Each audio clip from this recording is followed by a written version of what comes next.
Welcome back नाज़रीन। Break से वापस आ चुके हैं और ब्रेक पे जाने से पहले हम बातें कर रहे थे कि पानी कितना ज़रूरी है पीना, और पानी से स्ट्रेस कम होता है, आपकी हेल्थ अच्छी होती है। क्या क्या चीज़ें होती हैं। समीना की कॉल आई थी हमारे पास, वो ये कह रही थी कि ना तो वो खुद पानी पीती है ज़्यादा, ना ही तो उनके बच्चे पीते हैं। तो क्यों नहीं पीते हैं, पानी में कुछ ऐड करके पीना चाहिए या नहीं, ये हमें डॉक्टर साहब बताएंगे। बिल्कुल सॉरी, ये जो है पानी में आपको कुछ भी ऐड नहीं करना। अच्छा, सिर्फ साफ पानी पिए, उबला हुआ पानी पिए। सही, मैं सिर्फ अपने मतलब बहुत सारे पेशेंट आते हैं, वे बोलते हैं सर हमें किस तरह करना है, क्या करना है, तो मैं बोलता हूँ भाई पानी पीने को इतना आसान सी चीज को ज्यादा मुश्किल नहीं बनाए। पानी बस जो मेजर चीज जो हमें अपने दिमाग में रखनी चाहिए वो ये कि पानी साफ हो, उबला हुआ हो। अच्छा, इसमें सॉरी इसमें मैं सिर्फ ये ऐड करूं कि अब एक बहुत ट्रेंड बन गया है कि जी बाहर से पानी खरीदना है पीने के लिए, तो बिल्कुल मैं इस चीज को तो बिल्कुल जो है स्पेशली कट डाउन करता हूं, अपने सारे मरीजों को ये चीज बताता हूं कि एक बॉयल आप क्यों इतना खर्चा कर रहे हैं। अगर आप सोचें 50 रुपए की आप एक बोतल ले रहे हैं और पूरे महीने में कम से कम आपने 1500 या 2000 का पानी पी लिया, मतलब इसका मतलब यह है कि ये सिर्फ एक पैसा खर्च जो है फजूल का खर्चा हो रहा है। इससे भी स्ट्रेस होगा, बिल्कुल वो इससे भी स्ट्रेस होगा, बिल्कुल इससे भी स्ट्रेस होगा। अच्छा, अब जो है करना कुछ नहीं है कि भाई आप अगर जॉब पे जा रहे हैं या खवातीन है घर पे, तो पानी जो नल का पानी है उसको उबालें, उसको सिर्फ उबाल लें। उबाल जब आ जाए उसको थोड़ा सा ठंडा हो जाए, उसको आप अपने जो है डिस्पेंसर में डाल लें या फ्रिज में रख दें और वो पानी इस्तेमाल करें। क्यों हम लोग बाहर से जाके परचेज करते हैं और वो पानी अपने लिए भी बच्चों के लिए भी इस्तेमाल करते हैं। हमसे मेहनत नहीं होती है। ये बिल्कुल ये जो एक कॉन्सेप्ट है ये खराब होता जा रहा है। तो अब पानी उबाल के क्यों, पानी उबला हुआ इसलिए क्योंकि अगर आप पानी उबाल के नहीं पियेंगे तो हेपेटाइटिस ए और हेपेटाइटिस ई के चांसेस बहुत ज्यादा हाई हैं। अब आप देखें, आप किसी छोटी जगह पे अगर खाना खाने जाएं तो जब ये प्लेट जो है साफ कर रहे होते हैं, आप देखें इनकी एक बाल्टी होती है, उसी में ऐसा एक तरफ कचरा फेंकते हैं, वही प्लेट गंदे पानी में अपने गंदे हाथ से साफ की, रख दी, फिर दूसरी प्लेट उसी गंदे पानी में साफ की, तो यानी कि वो जरासीम रिवॉल्व कर रहे हैं। अगर खुदा ना खासा मुझे लेट्स सपोज हेपेटाइटिस ए है या हेपेटाइटिस ई है, वो मेरे थूक से प्लेट में लगता है, वो बेसिकली थूक से लुआब से जाता है। अब वो जैसे ही प्लेट में लगता है, अब वो प्लेट वो गंदे पानी में गई तो वहां से वो वायरस दूसरे प्लेट में ट्रांसफर होता है, जब वो किसी दूसरे को सर्व होता है। तो ये एक तरीका होता है कि हम बॉइल्ड उबले हुए पानी का यूज, और साथ साथ जो मैं ऐड करना चाहूँ कि ऐसी जगहों पे खाना जहाँ पे सफाई का ये प्रॉब्लम है, तो खुदारा ऐसी जगहों पे खाने से भी गुरेज करें।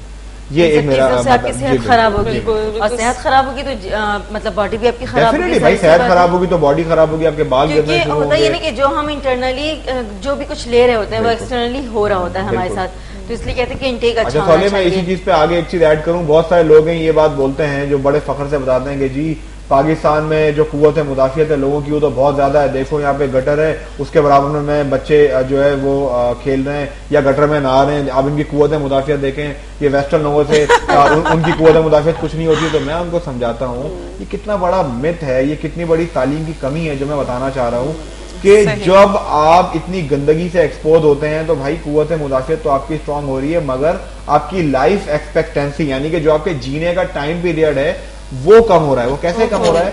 जितना आप गंदगी से एक्सपोज होंगे उतना ही इन्फेक्शन होने के चांसेस, आपकी कुव्वत मुदाफियत कितनी भी हाई हो उतने ही आपके इन्फेक्शन होने के चांसेस, उतने ही आपको लाइफ में प्रॉब्लम होने के चांसेस हाई होंगे, और आखिर में आप 100 साल की जिंदगी नहीं जिएंगे। आप देखें पाकिस्तान की ऑन एवरेज जो एक एज है वो है 50 से 60 साल। वो क्यों है? वो इन्हीं गंदगी की वजह से। आप देखें हमसे 2 जनरेशन पहले के जो लोग थे यानी कि हमारे दादा या हमारे पेरेंट, उनकी आप लाइफस्टाइल देखें, उनका आप हेल्थ देखें, हमसे मच बेटर है। यानी कि वो 10 बार सीढ़ी चढ़ और उतर लेंगे। मैं अपनी अम्मी की बात कर रहा हूँ, अपने अब्बू की बात कर रहा हूँ, मुझसे नहीं होता। क्यों? कहीं ना कहीं वो एक्सरसाइज या वो चीजें कम होती जा रही हैं। सही, क्योंकि होता ये कि आज मतलब अब भी अगर आप देखें ना सुने तो जो खाला है, मुमानिया है, चाचियां हैं, वो लोग ये कहते हैं कि हम जो कर लेते हैं हमारे बच्चे नहीं कर सकते हैं। और अभी तक वो सब्जियां उन्होंने देखा अपनी रूटीन क्या बनाई हुई है कि सब्जियां हम ही लाएंगे, बाहर के काम मतलब हमें करें, वो उनको सुकून नहीं मिलता। क्यों? वो कहते हैं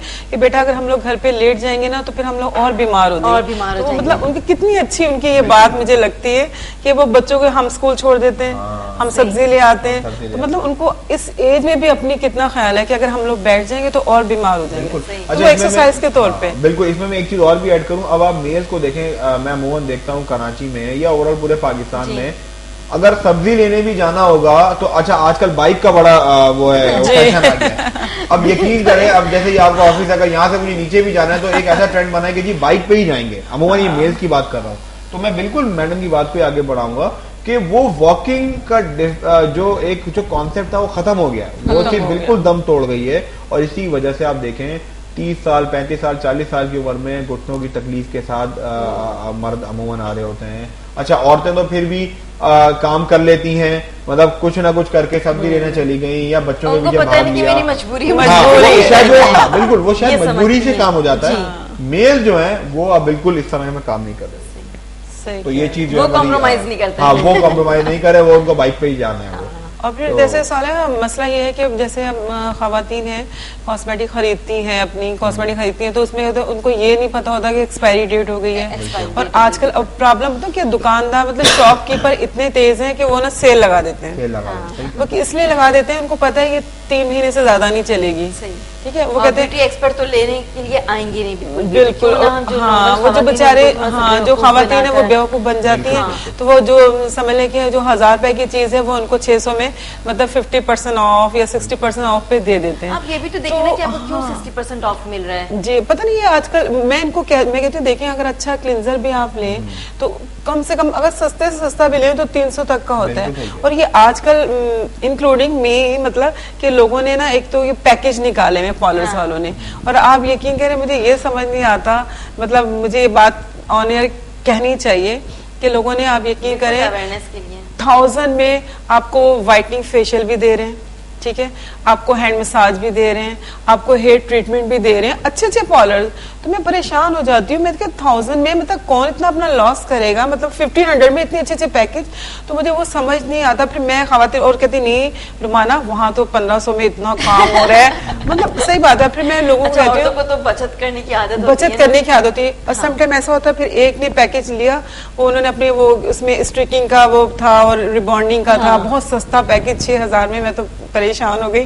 और उसके बाद क्या हुआ, उनके बाल खराब हो गए। तो मैंने कहा अब आपको पता लगा पैकेज का, वो पैकेज इसलिए हो जाता है कि समटाइम स्टॉक हमारा इतना आ जाता है, तो उसमें ये होता है कि वो जो बच जाता है तो वो पैकेज में हम यूज कर लेते हैं। अच्छी चीजें होती हैं, अच्छी चीजें भी होती हैं, ऐसे बाज अच्छे सैलून में अच्छा पैकेज होता है, लेकिन जो छोटे मोटे सैलून होते हैं ना, वो उन लोगों ने बड़े सैलून को वो करने के लिए उन्होंने कहते हैं कि हम लोग 500 में आपको पैकेज दे देंगे, उसमें आपको फेशियल भी, इसमें आपको मैनिक्योर भी, इसमें आपको पेडिक्योर भी, चीजें मिल रही हैं। हाँ, पता नहीं। और मैं सोचती हूँ कि खवातीन बेवकूफ बन रही हैं, और इतना स्किन उनकी खराब होती है, डेलिबरेटली बन रही होती है जी, तो पता होगा हर किसी को कि ये नुकसान है। बिल्कुल। और मैं उनको कहती हूँ कि एक आम सी चीज भी 300-400 से कम की नहीं मिलती, तो आपको 500 में कितना कोई पैकेज दे रहे हैं। अच्छा, मैं रुमाना की बात पे आगे बढ़ाऊंगा सवालिया, इसमें एक चीज ऐड करूँ कि इन्होंने बिल्कुल अच्छी बात बोली कि अच्छा इसमें एक चीज और भी है कि जो होममेड क्रीम जो लोग यूज कर रहे हैं, मतलब ये जो मेन मार्केट में मिल रही हैं जाली क्रीम, आप यकीन करें, और ये जो गोरा करने वाली क्रीम है, तो आपके तवज्जुह से आपके देखने वालों को बताना चाहूंगा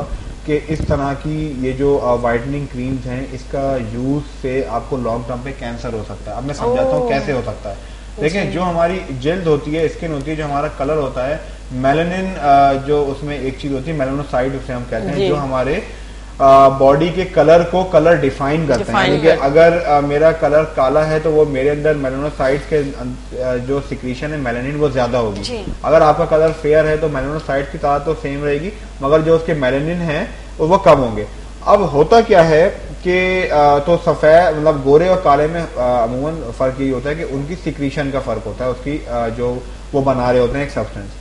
अब ये जो क्रीम्स होती हैं ये क्या करती हैं, ये मेलानोसाइट्स जो हमारे स्किन के अंदर होते हैं उसको डैमेज करती हैं, और जब ये चीजें डैमेज होती हैं उसके बाद आप गोरा होना शुरू होते हैं। अब ये तो उसका पॉजिटिव साइड हो गया, मगर मेलानोसाइट का जो असल काम है वो हमें जो सन रेज है उससे प्रोटेक्ट करना है। मेलानोसाइट अगर खराब होना शुरू होंगे हमारे, तो सन रेज की वजह से कैंसर होना शुरू होगा। आप यकीन करें, ये चीज तो मीडिया हाईलाइट करता ही नहीं है, और ना ये कोई बताता है कि जो आप सस्ती क्रीम यूज कर रही हैं या जो आप वाइटनिंग क्रीम यूज कर रही हैं, बेदरीक इस्तेमाल कर रही हैं चेहरे के ऊपर, उससे लॉन्ग टर्म में आपकी स्किन पे कैंसर हो सकता है।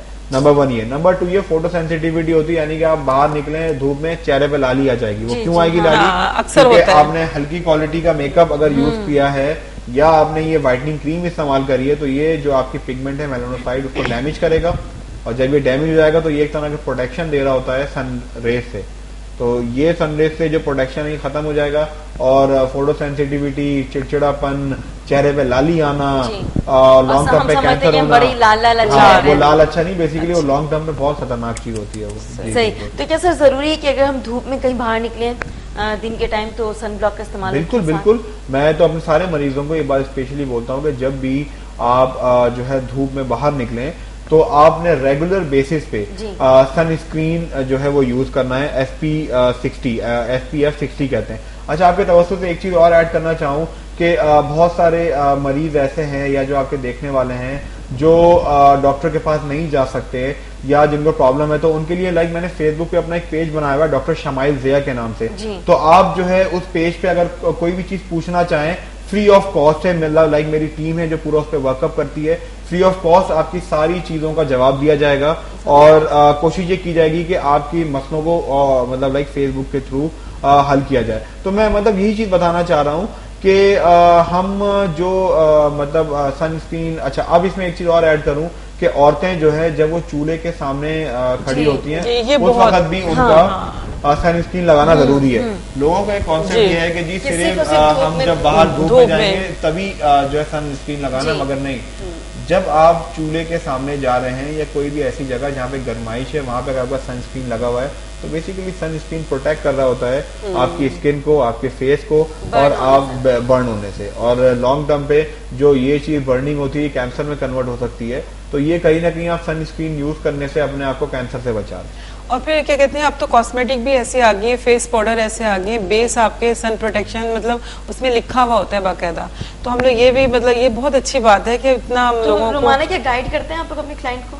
बिल्कुल गाइड करते हैं। जिनकी बहुत ज्यादा सेंसिटिव स्किन होती है तो समटाइम उनको ये नहीं पता हो कि वो चूल्हे के पास होती है, उनको हीट मतलब मिलती है, उनकी स्किन उस पर डैमेज होती है, मतलब एलर्जी उनको होती है।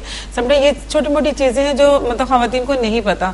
तो मैं समटाइम ऐसे कहती हूँ कि अगर आपके पास सन ब्लॉक नहीं है तो आप कोई ऐसा बेस मतलब लगा लेंगे, ऐसा फेस पाउडर लगा लेंगे जो आपको प्रोटेक्ट दे दे, मतलब आपको हीट से थोड़ी स्किन को आपको प्रोटेक्शन दे दे। तो मतलब ये चीजें मैं उनको गाइड करती हूँ। मतलब अब ये है कि मान जाए सब लोग, मानना ना मानना काम है, कन्विंस नहीं होती, मतलब कन्विंस करते हैं। मतलब बाज माशाल्लाह बहुत अच्छी हैं कि बहुत केयर करती हैं, उनको देख के खुशी होती है।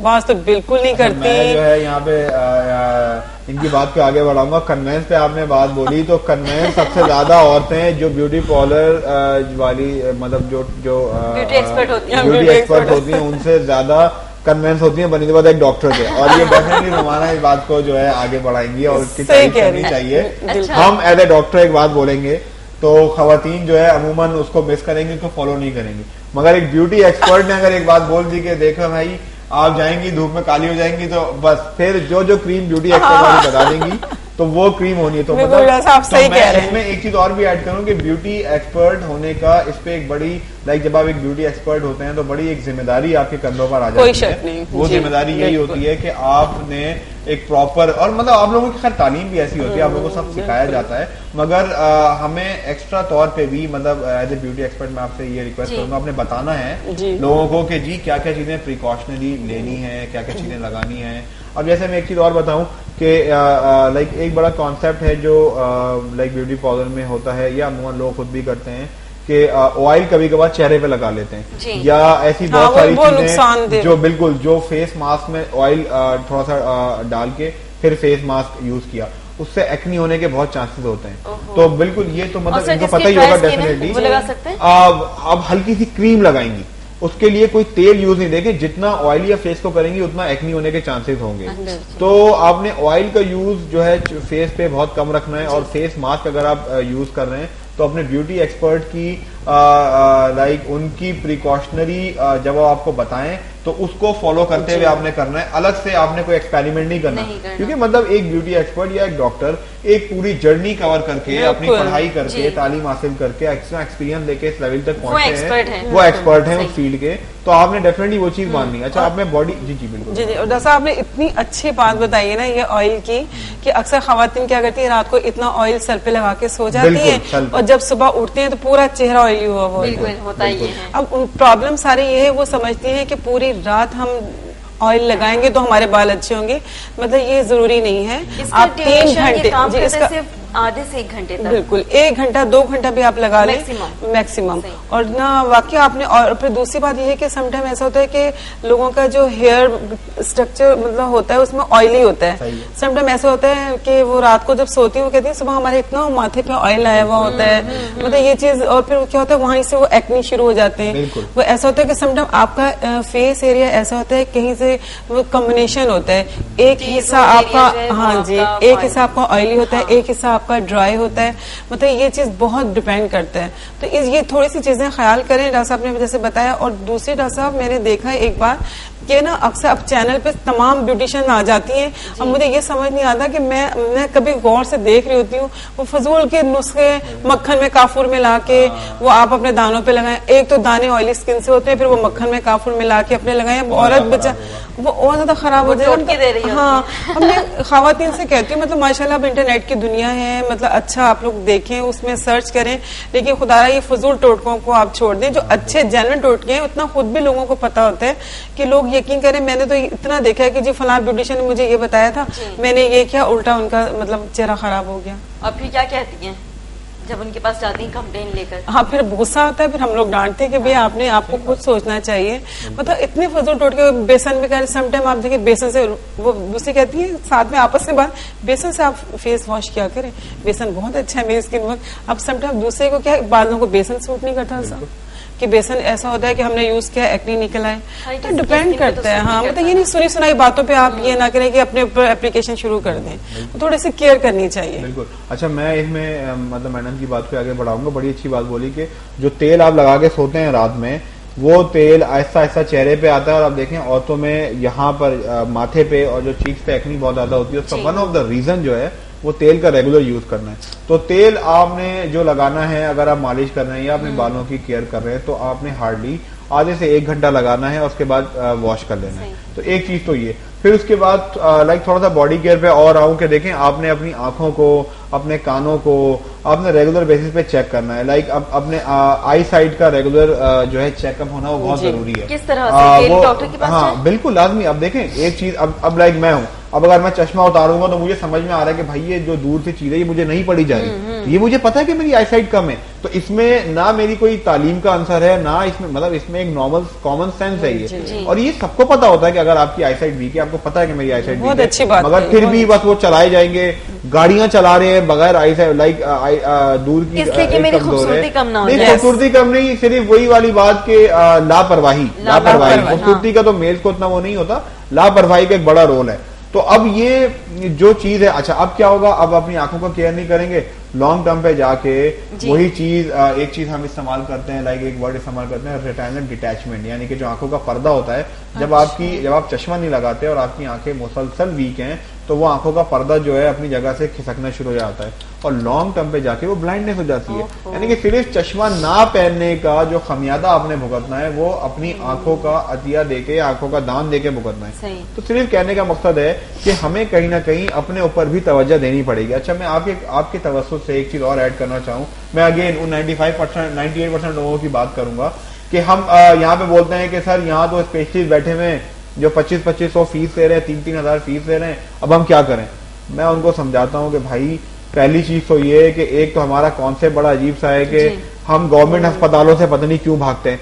गवर्नमेंट अस्पताल के अंदर जो आपके टैक्स से जो गवर्नमेंट अस्पताल चल रहे हैं, मैं कराची की अगर बात करूं, सिविल अस्पताल हो गया, जिन अस्पताल हो गया, बासी हो गया, भाई वहां की आप ओपीडी में जाएं, आप फ्री ऑफ कॉस्ट आपकी वो आई साइड चेक करेंगे, फ्री ऑफ कॉस्ट वहां पे जो है दवाएं बताई जाएंगी, इसमें कोई कबात नहीं। अच्छा, अगर लोगों को ये परसेप्शन होता है ना कि अगर ये फ्री ऑफ कॉस्ट है तो ये बहुत ही बुरा परसेप्शन है। ऐसा नहीं बिल्कुल बिल्कुल है ना, ये इतना बुरा परसेप्शन है। मेरे पास लोग आते हैं, मतलब इतना दुख भी होता है, वो बोलते हैं सर हमने तो वो बड़े डॉक्टर को दिखाया 3000, मगर अब हमारे पास उसके पास ले जाने को पैसे नहीं है। मतलब मैं बोलता हूँ कि भाई सब चलो, अब वो 1 या 2% लोग हैं जो वहां तक दिखा सकते हैं। भाई अगर आपके पास पैसे ना होने का प्रॉब्लम है तो आप जो है गवर्नमेंट हॉस्पिटल जाएं, वो एक कॉन्सेप्ट हमारा खत्म हो रहा है, नंबर 1। नंबर 2 ये कि वो लोग जो एक मीडियोकर हैं, जो गवर्नमेंट हॉस्पिटल नहीं जा सकते, जो तकरीबन 200-250 की फीस अफोर्ड कर सकते हैं, एक शोबा होता है मेडिकल के अंदर, ये रुमानी में बताऊं मैं आपको, फैमिली मेडिसिन जिसे हम कहते हैं। बेसिकली मेरे पास तो 3 डिग्रीज है ना, एक मैंने स्किन की डिग्री ली हुई है, मैंने स्पेशलाइजेशन फैमिली मेडिसिन में किया, स्पेशलाइजेशन इंटरनल मेडिसिन में किया। तो फैमिली मेडिसिन की एक डिग्री, लाइक फैमिली मेडिसिन एक फील्ड है जिसके बारे